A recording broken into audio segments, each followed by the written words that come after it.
นะโมพุทธายะสิทธังนะโมพุทธายะสิทธังนะโมพุทธายะสิทธัง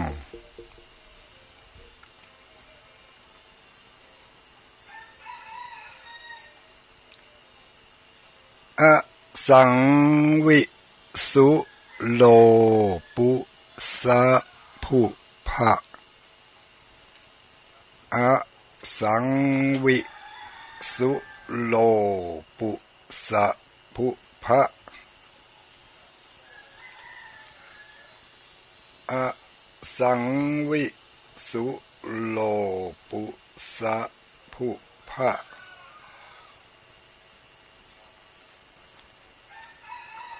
ขอความนอบน้อมแด่องค์สมเด็จพระสัมมาสัมพุทธเจ้าขอน้อมอภิวาทแด่พระสัทธรรมเจ้าขอน้อมนมัสการพระอริยสงฆ์เจ้า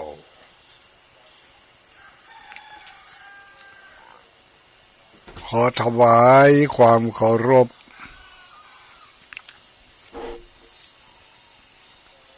มายังพระคุณเจ้าท่านเจ้าคณะพระสังฆาธิการ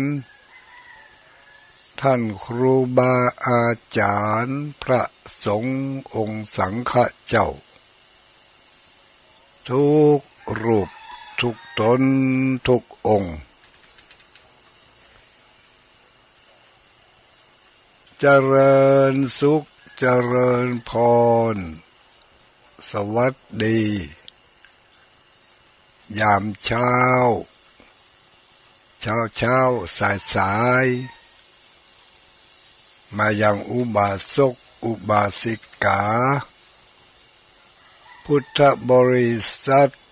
ทุกหมู่ทุกเหล่าทุกผู้ทุกคนเจ้าวันนี้เอามาพบมาปะกันกับศรัทธาญาติโยมในเจ้าวันพฤหัสบดี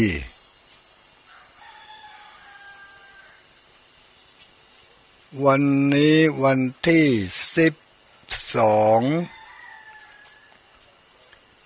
เดือนกรกฎาคมวันที่เดือนกันยายน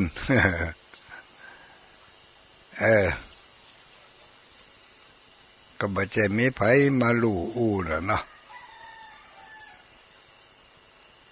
เดือนกันยายนพุทธศักราช2567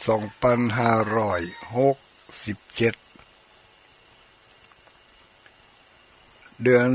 10เดือนนี้เป็นเดือน12เหนือเดือน12เหนือเดือนออก12ออก12ขึ้นมาแล้ว10ค่ำแล้วเนอะญาติโยมวันนี้ เดือน12ออก10ค่ำพร่ำว่าเป็นวันพฤหัสบดีเช้าวันนี้เช้าวันพฤหัสบดี6 โมงถึง7 โมงในย่านนี้โดยประมาณเรามาพบปะกันโดยอาตมาภาพพระครูปฏิภาณธรรมทินเจ้าอาวาสวัดพระธาตุม่อนจอมพออำเภอเวียงป่าเป้าจังหวัดเชียงรายเช้าวันนี้มาพบมาปะกัน ก็ได้ฝากหัวข้อหัวเรื่อง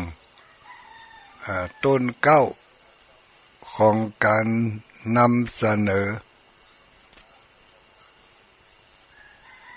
เป็นบทคาถาน้อมนมัสการพระพุทธเจ้าทั้ง5 พระองค์ที่บอกว่าที่ขึ้นต้นว่านะโมพุทธายะสิทธังเป็นหัวใจของคาถาพระเจ้า5 พระองค์เอามาท่องจำไว้เอาติดเนื้อติดตัวติดอกติดใจไปต่อเติมเสริมโดยบทคาถาหัวใจพุทธคุณหัวใจพุทธคุณก็คือคุณของพระพุทธเจ้าเขาได้มากล่าวสรรเสริญ โดยกำย่อสั้นมี9 พยางค์มี9 กำโดยบทว่าอสังวิสุโลปุสะภุพะนี่เป็นหัวใจของพุทธคุณท่องเอาไว้ ท่องไว้จำไว้เป็นที่น้อมรำลึกนึกถึงเป็นคาถาประจำตัวไปเลยอสังวิสุโลปุสะภุพะดีกว่าที่เขาจะเอาวัตถุมงคลเป็นยันก็ดีเป็นพระเป็นเหรียญเป็นอันยังต่างๆเหล่านั้นเพราะใดเพราะเหตุใดที่อาตมาภาพบอกว่าดีกว่าก็เพราะว่าวัตถุมงคลทั้งหลายมีเหรียญมียันเป็นต้นเหล่านั้นเป็นวัตถุเป็นสิ่งของที่จะสูญหายได้ง่ายอาจจะหายไปโดย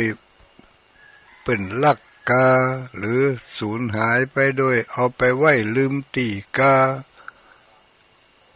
สูญหายไปโดยภัยของ โดยภัยของอันอย่างเขาเรียกเป็นเรียกว่าโดยภัยของธรรมชาติเนาะอาจจะแตกสลายไปหรือปุดขาดหายไปได้ง่ายแต่ถ้าเอาคาถาหัวใจของพุทธคุณท่องเข้าไว้จำไว้ในตัวในใจในความสำนึกมันจะบ่มีวันที่จะสูญหายบ่มีภัยมาลักไปได้บ่หายไปด้วย บ่หายไปด้วยการถูกลักถูกขโมยหรือเอาไปไว้ลืมตีหรือการเวลาที่หมดอายุของมันตราบใดที่เรายังมีชีวิตจิตใจยังน้อมรำลึกคิดถึงได้ตราบนั้นก็ยังอยู่กับเราตลอดไปดังนั้นทุลุงพยายามที่จะปันของดีให้แก่ญาติโยมทั้งหลายทุกเช้าทุกคืน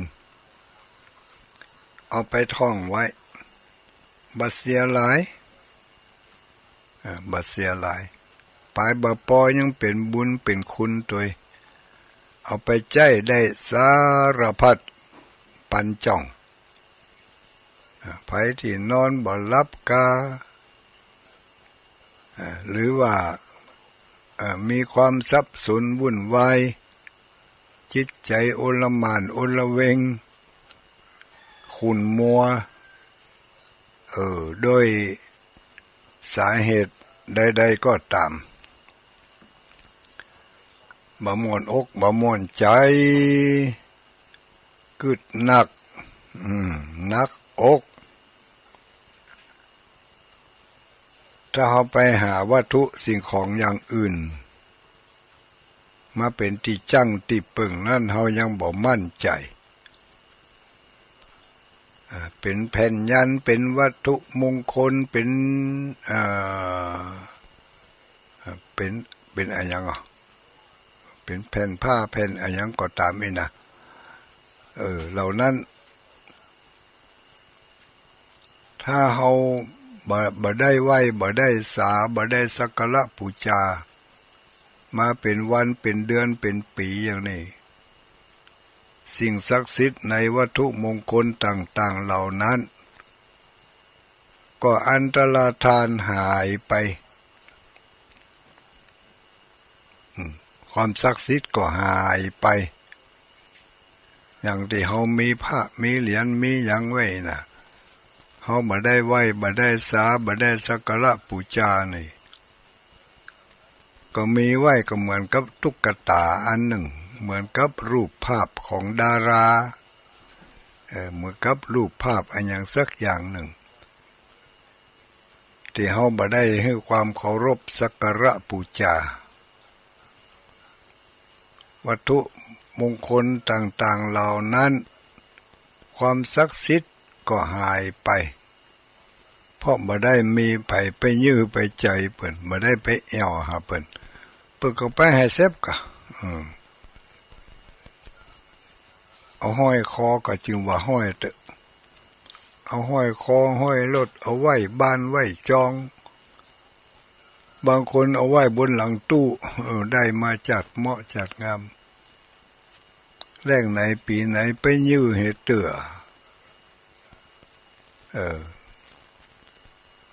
บ่ได้ไปเคารพสักการะบูชาความศักดิ์สิทธิ์ที่มีอยู่ในวัตถุมงคลต่างๆเหล่านั้นก็ไปที่อื่นเหีย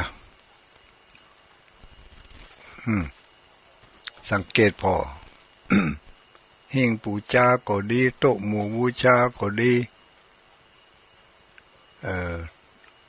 หลังตู้หลังโต๊ะหลังตังที่เฮาได้เอาวัตถุมงคลไปวางไว้ถ้าเฮาได้ไหว้ได้สาได้สักการะบูชาถึงวันก็จะดูมีสง่าราศีมีน้ำมีนวลดูมีความสดชื่นแต่ถ้าบ่ได้ไหว้ได้สาก็เก่าโขกหลกมนทุกปกหมองมนเศร้าเล่ามนเล่าเศร้ามองถ้าเป็นวัตถุก็แห้งกุกดก แห้งกักดักนี่นะเนาะมนโขกหลกใส่ใยกำปุ้งพ่องกี้ฝุ่นพ่องยังพ่องไปจับไปติดดูความมีน้ำมีนวลก็บ่มีสง่าราศีก็บ่หันมีมันบ่งามดูแล้วบ่งามตาเพราะขาดการดูแลใจใส่ปฏิบัติปัดปูบ่ไหวบ่สา ราศีก็หายไปนั่นการดูแลบ่ได้เป็นไปอย่างที่เฮาได้มาครั้งแรกเมื่อใหม่ๆโอ้ไหวเต้นไหวประงบ เหมือนไปก็หายไปไม่ได้ไปยื้อไปใจเหรอเลย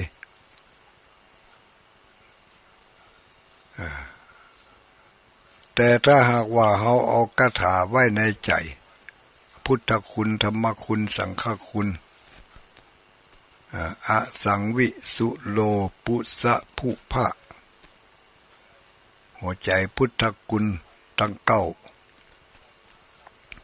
ท่องเขาไว้ท่องมาได้ก็จื่นใจมาอันมั่นอกมั่นใจเหมือนกับว่าเขาเนี่ยได้ไหว้พระพุทธองค์มีพระพุทธองค์อยู่ในจิตในใจในความสำนึกไปที่ไหนก็ไปด้วยการสำนึกในพุทธคุณธรรมคุณสังฆคุณอยู่ตลอดบอกว่าจะอยู่ในรถในเรือบอกว่าจะอยู่ในภาวะที่สนุกสนานเพลิดเพลินหรือบอกว่าจะอยู่ในสถานะอันขับขันประสบด้วยอุบัติเหตุใดๆเราก็ไม่มีความหวั่นไหวเพราะเรามีพุทธคุณธรรมคุณสังฆคุณอยู่ในความสำนึกท่องได้อยู่ตลอด จะไปท่องบ่ได้นะท่องแล้วก็น้อมลำลึกนึกถึงพระพุทธเจ้ามีพระคุณต่อมวลมนุษย์ต่อสัตวโลกต่อโลกพระพุทธองค์มีพระคุณยิ่งนักเฮาได้นอบน้อมลำลึกนึกถึงพุทธคุณของพระองค์ท่านแล้วจะพยายามทำจิตทำใจฝึกฝนอบรมตนให้เข้าถึงพระธรรมของพระองค์โดยการตั้งอกตั้งใจละเว้นจากการกระทำคำพูดในสิ่งที่ไม่ดีแม้กระทั่งกำกึดจะกึดในทางที่บ่ดีก็กลัวว่าจะเป็นมรมนทินมาติดแปดเปื้อนในพุทธคุณธรรมคุณสังฆคุณนั้นความบดีทั้งหลายบ่ว่าจะเป็นความบดีทางกายความบดีทางวาจาความบดีทางใจมันก็เหมือนสิ่งแปลกปลอมเป็นสารพิษที่แปดติดอยู่ในอาหารที่เราบริโภคถึงมื้อถึงวันนี้เม็ดหินเม็ดทรายสักเม็ดสองเม็ดติดเข้าไปในข้าวที่เรากินเราบริโภคเกี่ยวเข้าไปคบใส่หัดตูปัดโตสะท้านไปทั้งตัวกึดถึงแล้วเสียวฟันเนาะลองกึดใจพอกินข้าวกินไปครบใส่ฮัดทุบโอเนาะเต้าเสียวฟันไปนกมาตุ้งมาเสียงอาหารมื้อนั่นจะเกี่ยวข้างต่อไปกับเดียมทานกว่าจะไปครบใส่ฮัดฉันใดก็ฉันนั้นญาติโยมทั้งหลายถึงมื้อถึงวันนี้ถ้าหากว่าเฮามีจิตมีใจมีความนึกความคิดถ้าเฮาเกิดไปในทางที่ดีมีประโยชน์สร้างสรรค์ประกอบไปด้วยพุทธคุณธรรมคุณสังฆคุณก็ทำให้เฮาโล่งอกโล่งใจแต่ถ้าเกิดถึงความบดีก็จะทำในทางที่บดีสักอย่างหนึ่งสองอย่างหนึ่งก็แล้วแต่มันก็เป็นเหมือนกับเขาเอาเม็ดหินเม็ดทรายไปอ่อยลงในข้าวที่เขากำลังกินกำลังบริโภคการดำเนินชีวิตของเขาถึงมื้อถึงวันก็เหมือนกับการบริโภคอาหารข้าวน้ำโภชนาอาหารเมื่อใดเราเอาสารพิษสิ่งที่เป็นพิษเป็นภัยเป็นอันตรายแปลกปลอมเข้าไปปะปนอยู่ในสิ่งที่เราบริโภคเรากินอยู่สักวันหนึ่งเราก็จะต้องได้ไปพบไปปะกับสารพิษหรือวัตถุแปลกปลอมเหล่านั้นเราก็จะไปคบใส่มันไปกินเข้าไปวันดีคืนดีมันแผงฤทธิ์ออกมาความชั่วความบดีบางอย่าง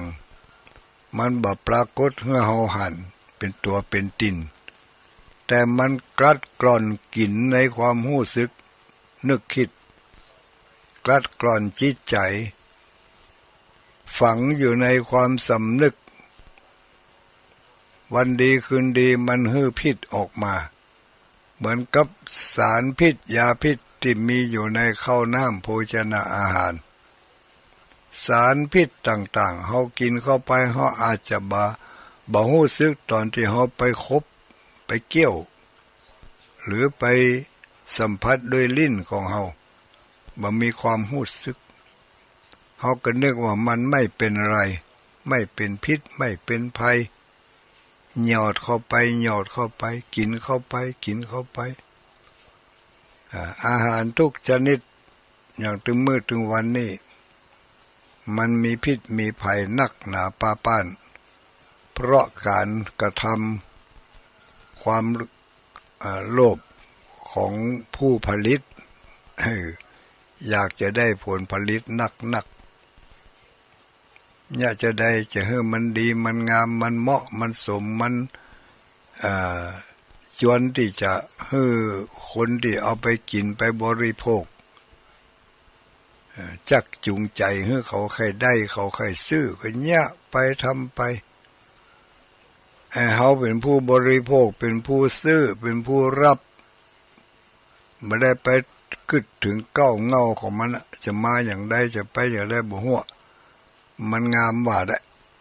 มันงามมันดีมันเหมาะเขาก็เอาเนี่ย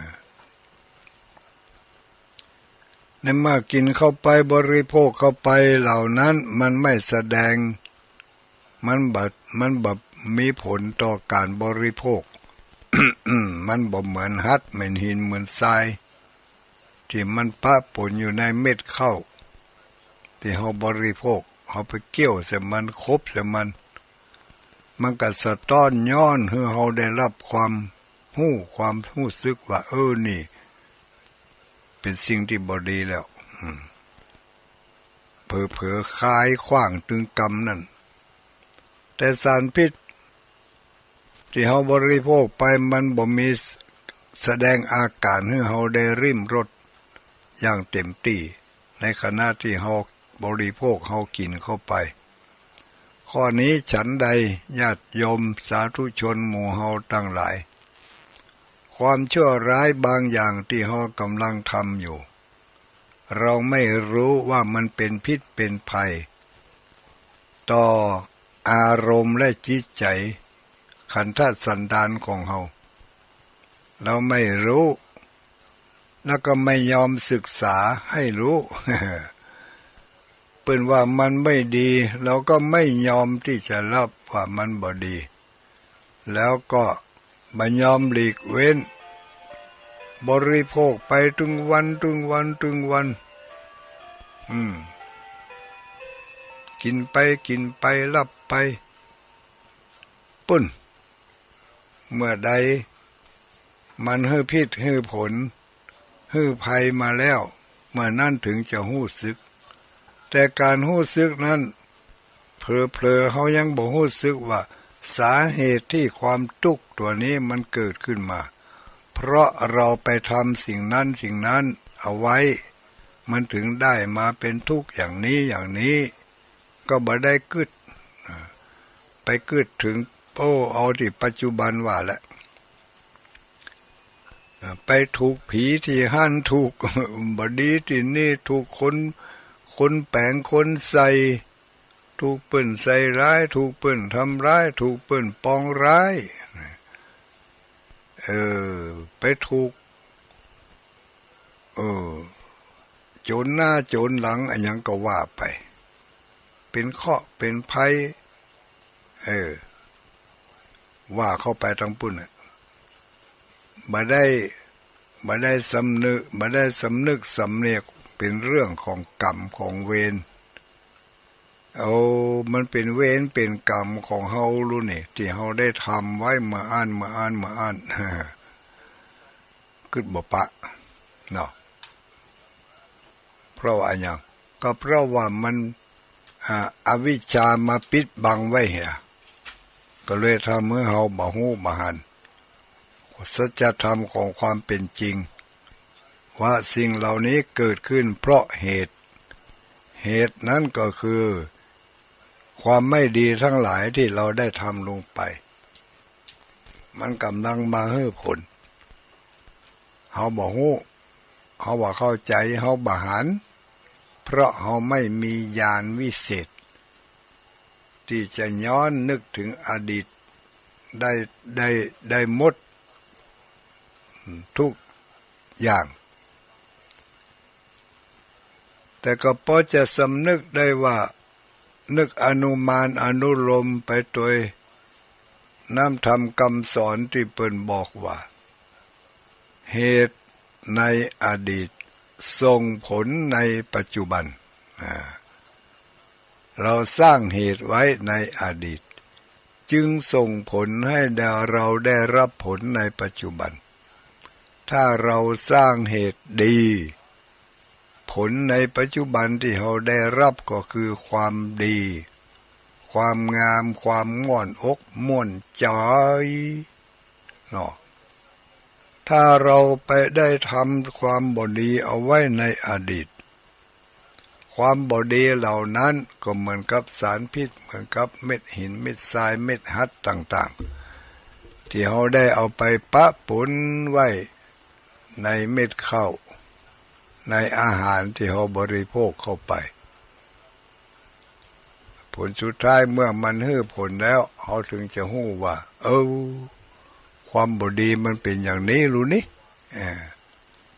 ก็เพื่อกลัวจะหู้มาก็แก้ไขยังบ่ได้ให้แล้วแก้ไขบ่ได้ให้แล้วก็เป็นอันว่า เราพยายามหลีกเว้นหลีกเลี่ยงจากความไม่ดีทั้งหลายโดยการสร้างคุณงามความดีเอาสิ่งดีมีประโยชน์มีคุณค่าทางอาหารต่อเติมเสริมเข้าไปในคุณค่าในคุณงามความดีอันนั้นในวิถีชีวิตของเราการสร้างคุณงามความดีมีเปเลอะปอกับถึงการสร้างความบ่ดีทั้งหลายแหล่นั่นแหละมันก็ปอกันนะถ้าเราสร้างความดีสร้างสิ่งที่มีประโยชน์ไว้ในจิตในใจในความสำนึกความดีเหล่านั้นก็มาให้คุณให้ประโยชน์แก่เราโดยการให้ความสุขให้ความสบายม่วนอกม่วนใจตรงกันข้ามถ้าเราสร้างความบ่ดีสร้างสิ่งที่เป็นพิษเป็นภัยให้กับคนอื่นสัตว์อื่นสิ่งอื่นฉันใดผลที่มันจะตอบสนองมาก็คือสิ่งที่ไม่ดีไม่งามที่จะทำให้เราได้รับผลในอนาคตวันนี้เป็นวันพฤหัสบดีพฤหัสบดีวันที่มันยังวันที่12เนาะญาติโยมทั้งหลายวันที่12 13วันศุกร์14วันเสาร์วันนี้มาเชิญชวนสร้างคุณงามความดีกัน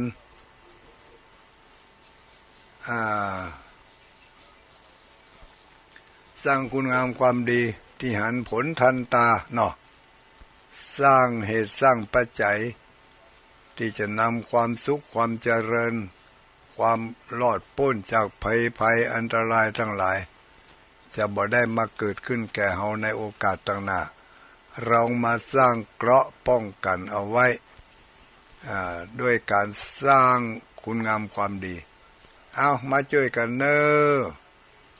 อันนี้ก็ขอประกาศ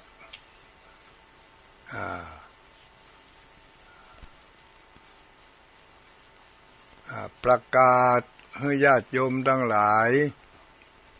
ได้มาช่วยกันสร้างคุณงามความดีสร้างความหันอกหันใจช่วยเหลือเพื่อนมนุษย์ด้วยกันโดยเฉพาะอย่างยิ่งเพื่อนมนุษย์ที่ได้รับความเดือดร้อนในเขตพื้นที่ประสบภัยพิบัติก็คือภัยธรรมชาติอันเกิดจากดินฟ้าอากาศและน้ำฟ้าสายฝนนั่นก็คือ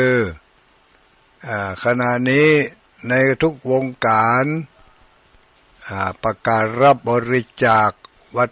ถุสิ่งของอาหารข้าวน้ำโภชนาอาหารเครื่องใช้ตลอดจนถึงปัจจัย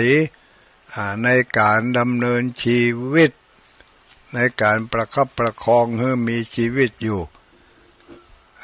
ก็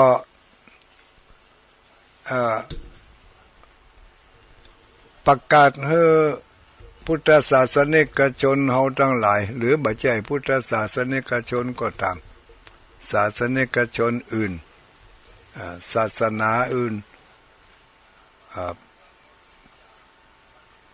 ในเวลานี้ผู้ที่มีประสบ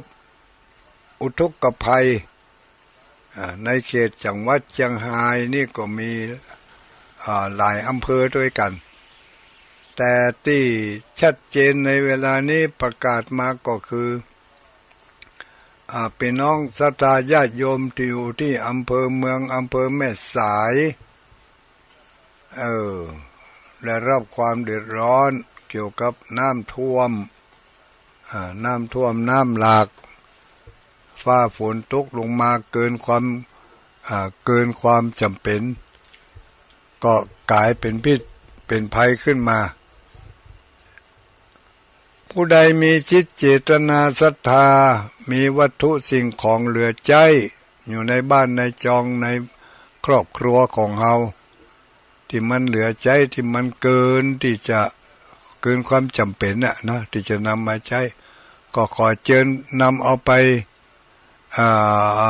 ไปบริจาคให้หอมกันเนอได้ที่วัดไปวัดมันอยู่ใกล้ๆหั่นในอำเภอเวียงป่าเป้านี่นะอำเภออื่นก็รวบรวมแล้วก็เอาไปถามท่านพระคุณเจ้าพอเนอแต่ละวัดเพราะว่าตอนนี้พระสงฆ์ของเฮาจะเป็นสะพานบุญให้แก่อุบาสกอุบาสิกาทั้งหลายทางด้านรูปธรรมที่หันชัดเจนตานกันเข้านั่นยังหันยังเดาสุ่มเอานะจะได้กินหุไม่ได้กินหุตานไปแล้วจะไปอยู่ที่ไหนเขาก็บ่ฮู้ได้ละแต่ตานเสื้อตานผ้าตานข้าวน้ำโภชนะอาหารตานของกินของใจข้าวสารอาหารแห้งในเวลานี้เอาไปตานที่วัดเอาไปบริจาคที่วัดวัดไปวัดมันอยู่ใกล้วัดไหนก็ไปวัดนั่นไปถามท่านพระคุณเจ้าขอเมตตาท่านพระคุณเจ้าฝากของเหล่านี้ไปให้แก่ผู้ที่เป็นประสบภัยพิบัติจะเป็นเสื้อผ้าอาภรณ์ของกินของใจที่เป็นเรียกว่าของอุปโภคบริโภคนะอุปโภคก็คือของใจบริโภคก็คือของกินบริโภคเอาไปให้ไปหอมไปห่อให้ดีๆเนอะแป้งให้มันแป้งห่อให้มันเรียบร้อยใส่กล่องใส่ถุงให้มันดูดีติ้วง่ายไปง่ายหับง่ายไม่ใช่ว่าเอาผ้าเป็นผืนไปถึงก็เอาไปจงไว้วัดตุขอฝากผ้านี่ไปหอมจิ้มไม่ใช่อย่างนั้นนะ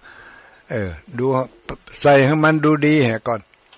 บรรจุภัณฑ์ให้มันเรียบร้อยพระสงฆ์สั่งข้าเจ้ายุบไปกำไปก็บะเหี้ยกระจักกระจายเอาไปหอมกัน ที่อำเภอเวียงป่าเป้านี่ตอนนี้กำลังเปิดรับบริจาคณที่วัดปางยิ้วเนอศูนย์กลางอยู่ที่วัดปางยิ้วศูนย์ย่อยอยู่ที่วัดไผ่วัดมัน เอาไปให้ไปหอมได้ทุกวัดนะทุกวัดได้ประชาสัมพันธ์รับบริจาคสิ่งของและปัจจัยก็คือสตางค์นะบ่มีของจะเอาสตางค์ไปหอมก็ได้บ่มีสตางค์จะเอาของไปหอมก็ได้หรือจะมีถึงสองเอาถึงสตางค์ถึงของไปหอมก็ได้ถ้าอยู่ใกล้วัดปางยิ้วก็เอาไปที่วัดปางยิ้วหั่นถ้าอยู่ใกล้วัดม่อนจอมพอนี่ก็เอามาที่วัดม่อนจอมพอนี่แล้วตุลุงก็จะนำไปเปาะไปหอมเปิ้นที่วัดปางยิ้ว ทุกวัดรวบรวมของได้เท่าใดแล้วนำไปรวมกันที่วัดปางยิ้วเจ้าคณะอำเภอเวียงป่าเป้าผู้ประกาศเมื่อวันที่12กันยายน2567วันนี้ก็เนาะ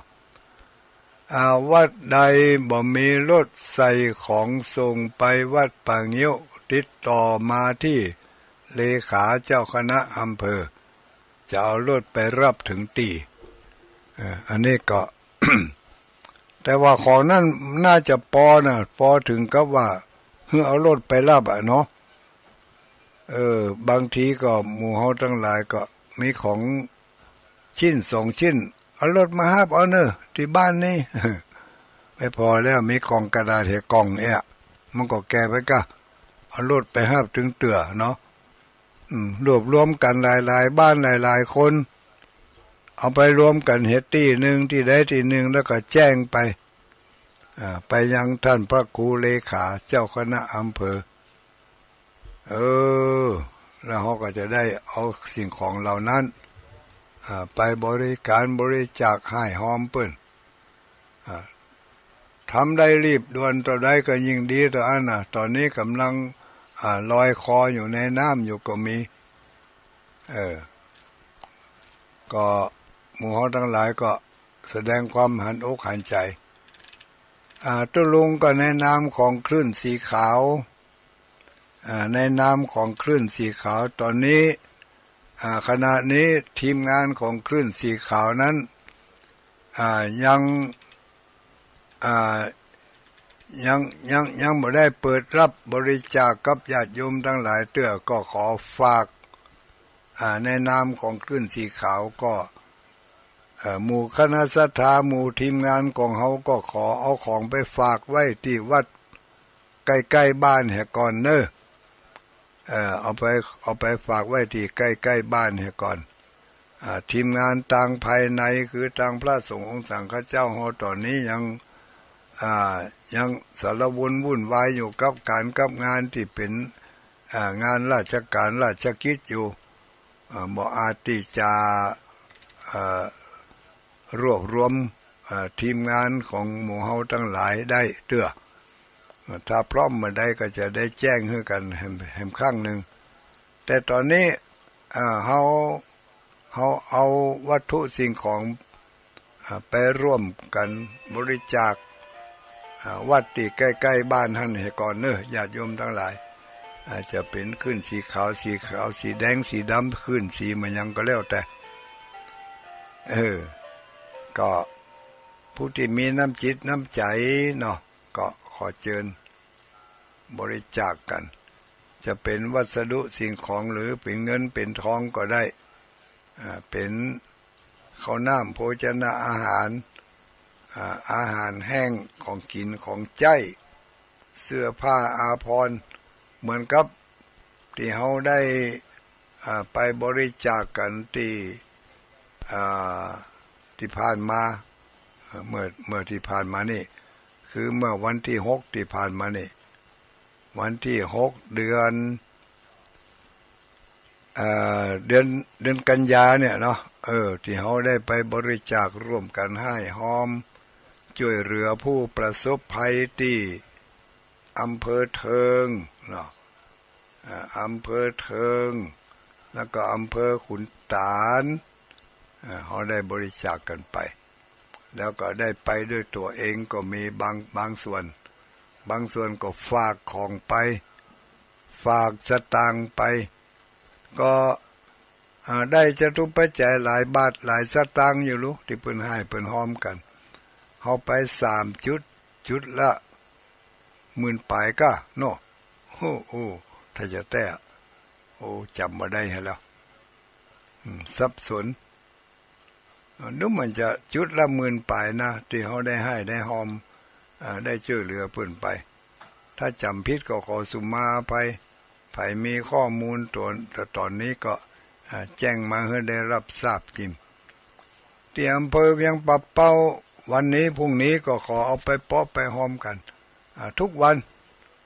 จนกว่าสถานการณ์จะคลี่คลายเข้าสู่ในภาวะปกติสิ่งของต่างๆเขาก็จะทยอยส่งไปบัดจำกัดเวลาแล้วพร้อมเมื่อใดก็จะนำไปมาอันตอนนี้คิดว่าคงจะเข้าไปบัดสะดวกเด้อทางศูนย์รับแจ้งรับช่วยเหลือผู้ประสบภัยก็จะตั้งอยู่ที่ไหนตัดใดแล้วไปรับ ข้อมูลมาแล้วก็เอามาแจ้งให้ญาติโยมทั้งหลายได้ยินได้ฟังกันตอนนี้เอาไปหอมที่วัดเหก่อนวัดศูนย์กลางคิดว่าวัดเจ้าคณะอำเภอทุกอำเภอนะในเขตภาคเหนือตอนบนของเฮานี้ที่ได้ยินได้ฟังสถานีวิทยุอยู่เมื่อเจ้าวันนี้จากความปรารถนาดีห้องเอิญเชิญชวนโดยกลุ่มคลื่นสีขาวเพื่อชาวประชาในสายงานของพระเผยแผ่พุทธศาสนาในกลุ่มคลื่นสีขาวเมื่อคืนบับึดก็รอท่าฟังความชัดเจนจากพระเดชพระคุณท่านพระครูนิวิตศิรสังวรเจ้าคณะอำเภอเวียงป่าเป้าจะมาแจ้งรายละเอียดให้หมู่เฮาทั้งหลายได้ยินได้ฟังกันแถมถึงวันเวลาสถานที่ที่จะไปอย่างใดแต่เวลานี้ผู้ที่ได้ยินได้ฟังตุลุงอู้อยู่นี่ก็ขอเชิญเอาไปให้ไปหอมกันเนอะที่เวียงป่าเป้านี่ขอเอาไปที่วัดป่างิ้วตั้งแต่บัดเดี๋ยวนี้เป็นต้นไปละแล้วที่ต่างอำเภอต่างจังหวัดอย่างเช่นพี่น้องตั้งเชียงใหม่ก็ได้ข่าวมาว่าได้เอาวัสดุอุปกรณ์สิ่งของต่างๆได้ฝากตั้งหน่วยงานราชการทหารตำรวจหน่วยงานของตั้งอำเภอไปส่วนหนึ่งแล้วถ้าไผยังบ่ได้เอาไปให้ไปหอมก็เปิ้นเตี้ยก็เอาไปหอมได้ที่วัดเนอะวัดไผวัดมันเอาไปหอมเพราะว่าวัดเป็นสถานที่นำบุญสะพานบุญไปสู่ผู้ที่ประสบภัยทั้งโลกนี้และโลกหน้าทั้งโลกที่หันตัวและโลกที่ไม่เห็นตัวไม่เห็นตัวก็มันก็เฮาตานเข้าน้ำโภชนะอาหารในเดือน12เพ็งเนี่ยญาติโยมทั้งหลายเดือน12มาจวบมาไขว่แล้วปากันกึดถึงหาบรรพบุรุษผู้มีอุปการะคุณทั้งหลายแล้วก็ปากันเตรียมเนื้อเตรียมตัวจะตานขันเข้าจะกินเข้าสลากจะตานสังฆทานจะตานกินตานแตนตานอะไรอย่างก็แล้วแต่นั้นก็เพื่ออุทิศส่วนบุญกุศลที่เป็นนามธรรมเป็นคุณงามความดีไปให้แก่บรรพบุรุษของเฮาผู้มีอุปการะคุณทั้งหลายเวลานี้ญาติของเฮาส่วนหนึ่งกำลังได้รับความเดือดร้อนเกี่ยวกับน้ำท่วมที่หันเป็นตัวเป็นตินเป็นรูปธรรมชัดเจนญาติของเฮาในที่นี้ถึงแม้ว่าเฮาจะบ่ได้เป็นญาติกันด้วยสายโลหิตสุมาที่กำเมืองเฮาว่าบ่ได้เกิดร่วมต้องพ่อแม่ทิพหัวยันตีนกันออกมาแต่เฮาก็เป็นเพื่อนเป็นญาติที่เรียกว่าญาติธรรมญาติร่วมโลกเดียวกันญาติร่วมทุกข์เกิดแก่เจ็บตายด้วยกันเป็นญาติร่วมจังหวัดเดียวกันอำเภอเดียวกันในพื้นภูมิภาคเดียวกันในประเทศชาติอันเดียวกันนี่ก็เป็นญาติกันทั้งนั้นนะวันที่11กันยายนอันนี้ก็ที่เฮาหันในหูใบญาติโยมทั้งหลายบางพ่องก็แจ่น้ำบางพ่องก็ลุยน้ำบางพ่องก็แม้กระทั่งพระสงฆ์องค์สังฆเจ้าวัดวารามต่างๆก็หลายวัดหลายวาได้รับภัยพิบัติในครั้งนี้เป็นยิ่งนักภัยบ่ปะก็ภัยก็ย่อมจะบ่ฮู้แก่ซึ่งแก่จิตแก่ใจเรามาปะกับตัวเฮาพอกะมีไหนไปป้อมมาช่วยกันแล้วหน่วยงานหน่วยราชการอยู่ไหนเฮาได้รับความทุกข์ความลำบากยากเย็นเนี่ยก็จะเรียกร้องหาแล้วนี่เรียกร้องหาผู้ที่จะมาช่วยแต่นี้ เปิ้นประสบภัยอย่างนี้เปิ้นก็เรียกร้องนั่นแหละแต่เฮาอาจจะบ่ได้ยินเนาะเฮาบ่ได้ยินเพราะว่าอยู่คนละที่ละทางกันอยู่คนละอำเภอจังหวัดกันก็เหมือนกับเฮาจะต้านขันเข้าไปนี่ก็เฮาอาจจะอย่างที่กรรมโบราณที่เพิ่นว่าเนาะในธรรมเปตพรีเพิ่นถึงว่าไว้รู้ญาติโกโหติกาของเฮาบางผู้บางเหล่าได้รับความเดือดร้อนไปแสดงอาการให้ผู้มีศีลธรรมกรรมฐานได้หู้ได้หันได้ยินผู้ที่จะสามารถจะสื่อสารได้มีญาณทิพย์สื่อสารกับต่างโลกต่างภพต่างภูมิได้ก็ฝากไว้ฝากข่าวต่างๆให้กับผู้ที่มีญาณทิพย์ต่างๆเหล่านั้นมาบอกให้แก่หมู่ญาติพี่น้องที่อยู่ในแห่งห้องเมืองคนให้ทำบุญทำกุศลไปหาเขาเหล่านั้นให้ได้กินได้บริโภคพ้นที่ยากภาคที่ทุกข์ให้ได้ถึงที่สุขยิ่งกว่าเก่าได้ร้อยเท่าพันปูนบัดนี้ญาติของเฮาส่วนหนึ่งกำลังได้รับความทุกข์ทรมานอย่างรุนแรงพี่น้องตังเชียงใหม่เชียงรายลำพูนลำปางแป่น่าน แต่ละจังหวัดก็ได้รับความเดือดร้อนเหมือนกันเป็นส่วนน้อยที่ได้รับความเดือดร้อนที่ไม่ได้รับความเดือดร้อนเป็นส่วนใหญ่หมู่เฮาทั้งหลายอยู่ดีสบายลูกเจ้ามาสามารถเปิดวิทยุฟังเทปฟังรายการมาค่ำมาคืนก็สามารถที่จะฟังเทปฟังรายการสด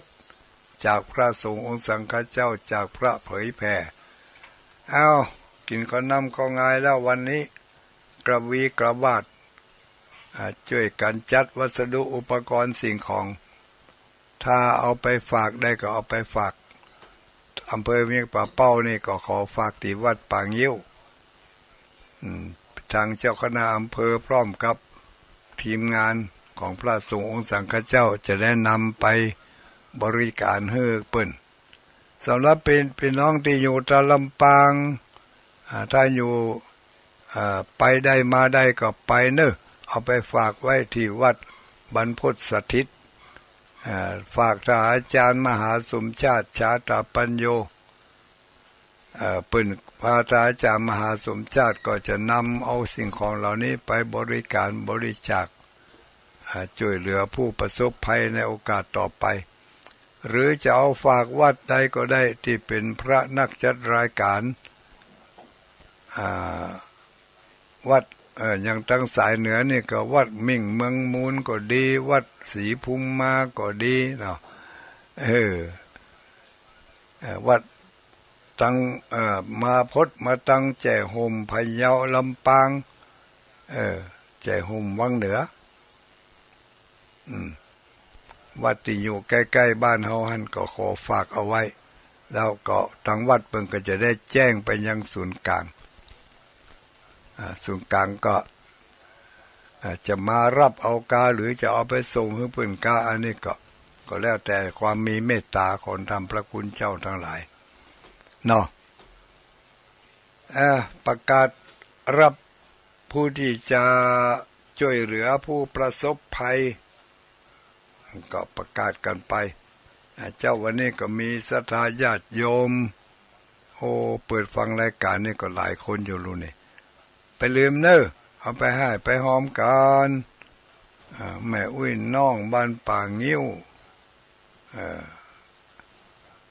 แม่อุ้ยน้องจะเอาวัสดุอุปกรณ์สิ่งของเครื่องกินเครื่องใช้ไปให้ไปหอมก็ได้ในอุ้ยเนอะแล้วก็มีคุณโยมน้องพรสันทรายนี่บ่มาเอางานสลากตุลุงสักกำนี่ ดีต้องปรับโทษหมายมีคุณโยมยายเพชรอันนี้ก็บ้านดินดำเนาะบ้านดินดำแจ้ซ้อนนอกนั่งก็มี โอ้ทำหลายผู้หลายคนนู่นนี่บ่ทันได้อ่านบ่ทันได้ตอบสักคำเอาข่าวสารงานกุศลทัดมามีคุณโยมแม่สายฝนจันกุณะนี่เป็นว่าจะได้สาธุสาธุทัดมาก็มีคุณเดือนเพ็ญคุณโยมแม่เดือนเพ็ญทิมวางกราบไหว้สาธุลุงฟังอยู่เนอทัดมาแม่ยายเล็กแม่ยายเล็กบ้านบิ๊กซีลำปางไหว้สาธุลุงยายเล็กเอาไปฝากไว้เนอถ้าบ่ได้ไปแต่ว่ามันซื้อนี่ก็ไปด้วยกันอยู่ลูกที่ไหนก็ที่เมืองแปะเมืองที่เมืองเถิงเมืองเถิงเมืองขุนตาลอันนี้ก็อย่าเล็กไปปะกันอยู่ไปแถมมากันนี่ใกล้ๆเนาะคุณโยมคุณแม่น้องเดี๋ยวจะเอาไปวัดป่างิ้วปัจจัยดูเข้าของก่อนเพราะวันนั้นก็ได้เอาไปละเตือละวันนั้นเอาไปละเตือมาเดี๋ยวนี้มันก็เก่าทำเก่าไปทำเตือเอาใส่เอาอันใดดีดีแบ่งดีปันก็เอาไปเนอมาเดี๋ยวนี้ครั้งนี้เป็นครั้งที่3ที่4แล้วนะที่เราได้บริการช่วยเหลือผู้ประสบภัยเพื่อนมนุษย์ด้วยกันการที่เราได้ไปช่วยเปิ้นพ้นจากภัยช่วยเปิ้นอำนวยความสะดวกช่วยเปิ้นให้พ้นจากทุกข์ในครั้งนี้ความทุกข์ก็จะได้บ่มาถึงเราจะได้หนีหายไกลห่างบ่ได้มาใกล้มาไกลถัดมามีคุณโยมแม่จิรพรโมป้อจิรพันธ์โมป้อ